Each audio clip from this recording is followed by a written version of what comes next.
This is Red Eyes Creations Radio. Thank you for tuning in. Nice to have you with us. If you are listening for the first time, a warm welcome. My name is Henrik. RedEyesCreations.com is our website where we have frequently updated news, our radio archive, videos, films, links, resources, and much more.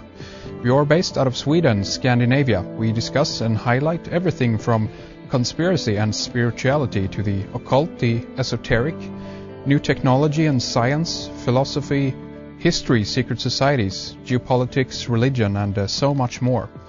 We are here doing radio on Thursdays and Sundays with interesting guests, interviews, and information for your consideration.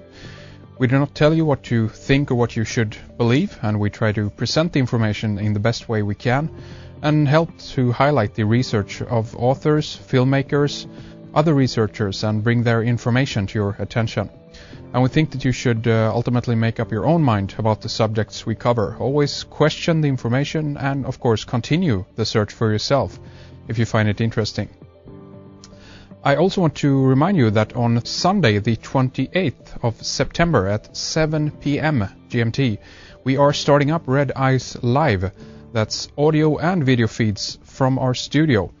More like TV than radio. This is interviews with clips, film excerpts, images, video, photos, graphs, or whatever other kind of visual aid we can use that will help us to go even deeper into many of the subjects that we cover, and to better present some of the information and explain some of the material for you. Our first guest will be Daniel Tatman, and we're going to go further into architecture and symbolism as we continue our mini-series, and also backtrack a little bit to show you visually some of the things that we have been talking about with Daniel. And this is going to be really awesome, and I want you to tune in live. This is a whole new level to Red Eyes. So simply go to RedEyesCreations.com and click on Red Eyes Live, the banner, and from there you'll be able to see the player and get more information about the time and also about the time zones, of course, in case you're tuning in either from America, Australia, Africa, or Asia.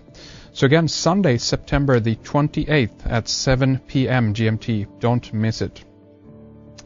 And today we are going to get into the Zen eye of the hurricane with Christopher Morse. As you know, if you're a regular listener, Chris have been with us many times.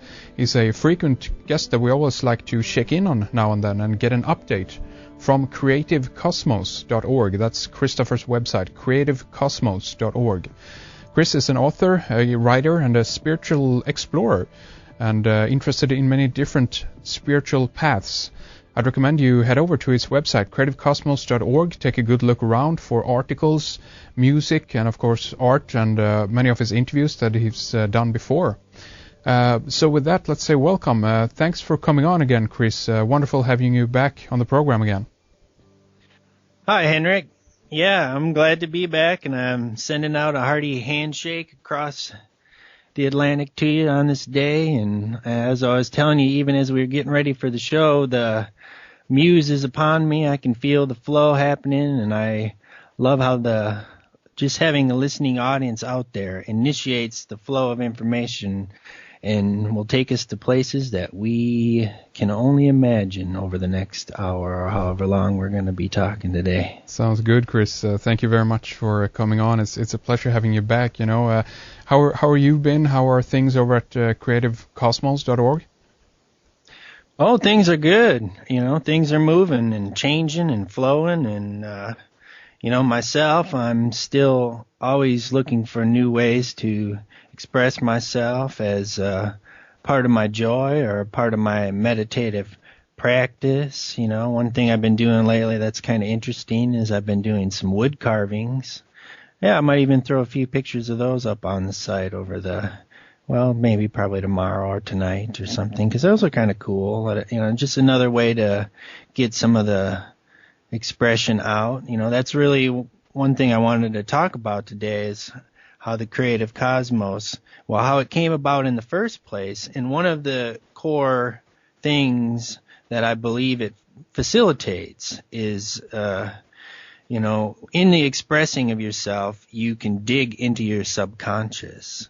You know, that's part of it. Like if you draw 100 pictures and you look at that, you'll learn a lot about yourself. And not only that, but having expressed that, you'll loosen these things up. They'll come in front of your vision, and then you'll be able to deal with them and be done with them, free that energy up. And then the next cycle of energy coming through will be that much more inspired and that much more invigorated. And then we do this with music, and we do this with art, and any possible way we can think of it. We express ourselves and get those juices flowing and get the energy coursing through us, and then we're on our way to building some awareness in the moment. That sounds like a very good idea, actually. So you, basically what you're saying is that through art, different kinds of expression, you can, in a way, process some of the stuff you're dealing with, right? Some of the knots and tanglements of your psyche, right? Oh yeah, absolutely. That's one really good way to just and you dig in there, you know. I mean, I'd say the first thing is as soon as you acknowledge to your subconscious that you're ready to look in there, things will start bubbling up to the surface, you know. But what happens is a lot of people get frozen. They don't do anything. They don't recognize it. They don't look there. They just kind of put it off to the side and, okay, now I'm dealing with the world. I'm doing stuff. I'm involved in this out here and this out there, and this is stressing me out, and I'm thinking about this, and how am I going to pay the bills, and what's all this crazy business on the TV, and is the end of the world going to come? Well, the internet seems to think it is, or some people even seem to enjoy it. But yes. Well, we love the craziness out there as well. It takes all types of people to make a world, that's for sure. But yeah, you know, when you start creating, and it isn't a thing of whether you know, you think you're an artist or you think you're a musician. You know, it isn't about that. It's making that effort. You know, anybody can take out a pad of paper and begin writing about how they feel. Or, you know, it doesn't have to be for anybody else. It can be just for yourself. Yes. But, you know, as you're digging through some of this stuff and you start getting some of it out there, well, you'll also start finding light rays. You'll start finding, you know, your inner sunshine, and you'll be amazed at what comes out when the energy takes over and expresses itself. You know, that was one thing I wanted to kind of get into today, is one of the Zen ideas of being the hollow bamboo, and what that means and how that feels and what it brings into your life. So let's dive into that right away, Chris. Tell us more about the hollow bamboo. Okay. Well, you know, I came across the concept kind of, you know, from the musical angle initially. And I was, as you know by now, most people, that I am a trumpet player and musician. I went through 9 years of college, you know, all sorts of training even before that since I was a kid, on, you know, with really great teachers on how to play the trumpet. And I got very far along in an academic sense and in a technical sense, but at some point I hit a wall because it was all cerebral. It was all like kind of replication, or, you know, I hadn't touched into the greater music yet. I was still, well, I don't know, I guess you could say immature in a sense. And then in my own personal search, I had to kind of get out of music almost for a couple years, or at least, you know, I never was out, but I had to kind of get out of that frame of mind and allow myself to do different kinds of expressions. Now, this was something I felt coming to me just before the show began. Yeah, not to feel like you have to be limited by one type of expression. You know, see, that was one of my early challenges with the trumpet, is that was just one type of expression, and my heart felt that it had so much more to bring, so much more, so many different ways to say it, you know. Yeah. And we could think let's say first in terms of one of these arts, well, you think of, well, even in visual arts, you have all these colors and all these different kinds of brushes, or style of paints, or, you know, all these different kind of things. But then imagine if you just open it up and you're no longer just an artist, but you're a creator. Yeah. And, you know, this was the whole process that my mind went through as I was going through, because I felt restricted by having to put it in just one place. But then when I just called it creator and thought of my creativity as one with the creativity of the universe, then, yes, everything opened up. And, right. and I literally felt my heart chakra.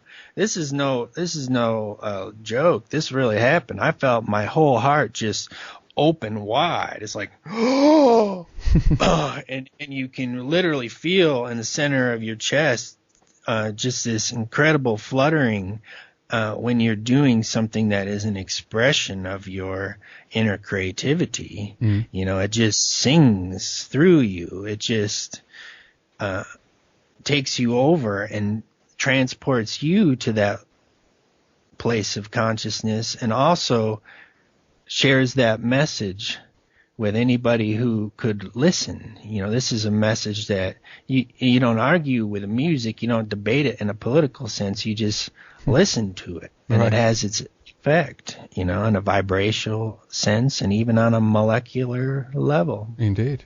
Well, that's interesting. So, in a way, what you're saying is that to stop being afraid that one isn't, good enough in either drawing or playing an instrument or even dancing or whatever, it's more like if you can recognize that you just can do whatever the heck you want to do without being afraid what everyone else thinks or what have you, you get more in contact with the whole palette, so to speak, of all the possible ways you can express yourself, right? Just instead of boxing yourself in and thinking, I'm going to stick to music or even this kind of music, right? Because you're limiting yourself all the time in a way. Yeah, exactly, man. Beautifully put. I enjoyed that. That's exactly it, and, what happens is that wondering what everybody else might think, we get doubt upon that first inclination. This is one of the practices I started doing a lot. It was whenever that I first wanted to do something, maybe I'm walking along and then all of a sudden I feel like I wanted to jump, but, maybe a lot of the times we're like, oh, you can't do that. Oh, someone's going to think I'm a dumbass, or hey, this or that, or whatever else. Right. And so we don't jump. We just keep our serious face on, walk eyes straight ahead, But now if I feel like something come through me to jump, I'll jump. Of course. I've learned to not allow that doubt or that reflex to inhibit me, and I guarantee you that if you open up that space and keep your eye out, you'll see that come up. Something will come up. That spirit, that is the spirit. That is, to me, the Holy Spirit, or the creative energy, or the conscious living breath of the universe. And, yes. It's not a serious thing. It's not, no, it's joyous. It's playful. It's whimsical. It's intricate. It's silly. It knows how to, just get you right, to get your attention if it can. And I know it's trying in all of our hearts all the time to get our attention, and when you have a silly moment in the day, that's another example of, just think of the universe capable of some of the silliness that we see. There's a great sense of humor there. Oh yeah. And so if you can find these little pokes or these little proddings or these little things arising in your heart, and you allow them expression, that is to me, the blooming of the lotus. Imagine it like a plant. You get this little seedling. The seed is just the fact that you're capable of that, or that potentiality. But then when you get the little whimsical notion, that is becoming actuality, and that plant begins to bloom. Yes. And that is also your heart chakra opening. So the more of these seeds you plant